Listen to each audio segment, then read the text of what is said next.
Organizing an INDC forum to prepare for this conference, and I think that forum turned out to be a very successful experience. Madame Al-Haji, vous avez la parole.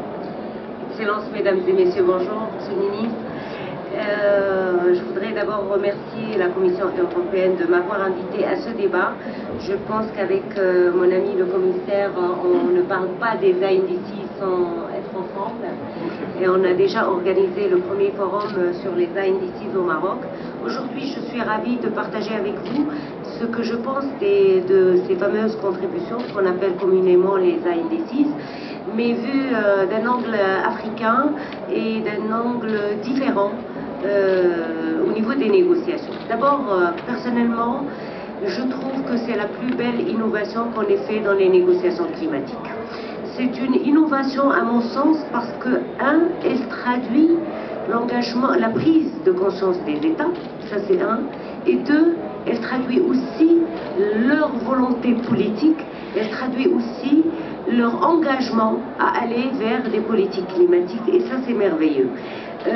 Quand on a organisé le forum des INDC à Rabat, je peux vous dire qu'on était stressés parce que on avait en septembre une 50aine de pays qui avaient déposé leurs contributions et on se disait, mon Dieu, pas tous les pays vont suivre, ça va pas marcher, donc on a un peu stressé.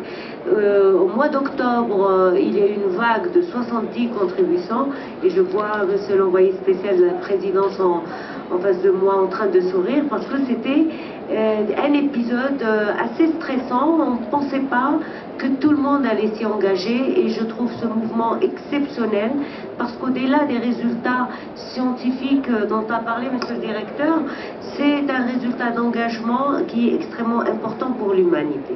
Donc les INDCs ont été rapportées, elles représentent maintenant pratiquement 90% des contributions, mais qu'est-ce qu'on a dans les INDCs? Et ça c'est aussi important.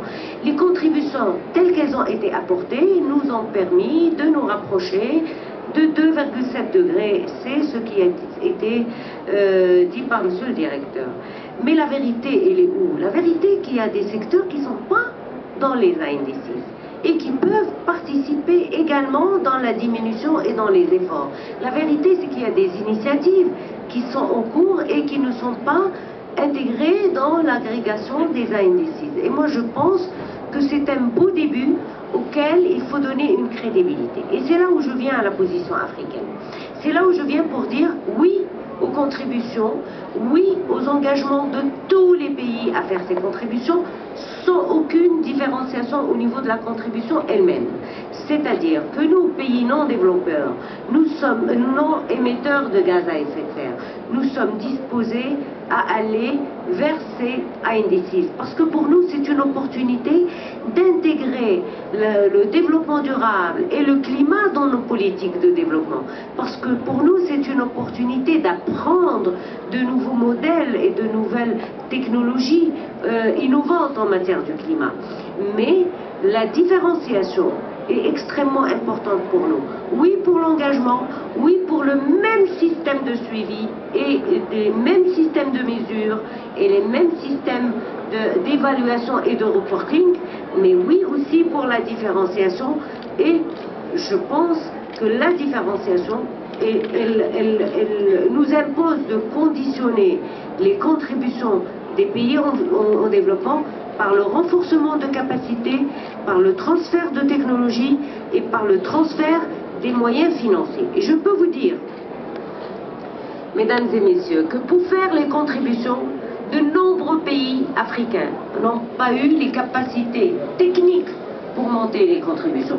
Et qu'avec l'aide de Expertise France, avec l'aide du GIZ, de la coopération avec l'Union européenne, nous avons aidé, nous avons poussé avec le Centre des compétences climatiques marocain aussi, à aider certains pays à préparer leurs contributions.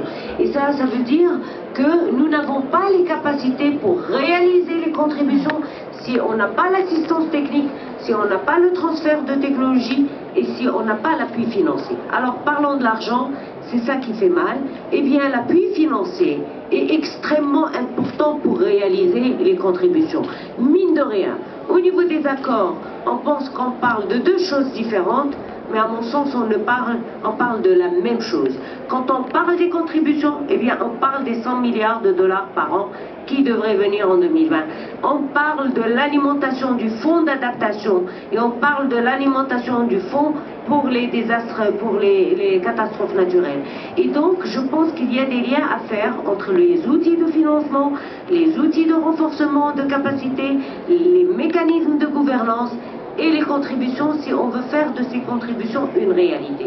Le dernier point, c'est qu'on ne va pas attendre 5 ans pour mettre en place les contributions. C'est demain qu'il faut commencer à mettre en place les contributions.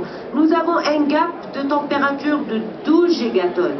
Et c'est à partir de demain que tous les pays doivent faire leurs contributions. Et revenons dans 5 ans pour évaluer ce qui a été fait, pour voir si la science a évolué, si l'innovation a évolué, si on peut faire mieux et si on peut augmenter nos ambitions.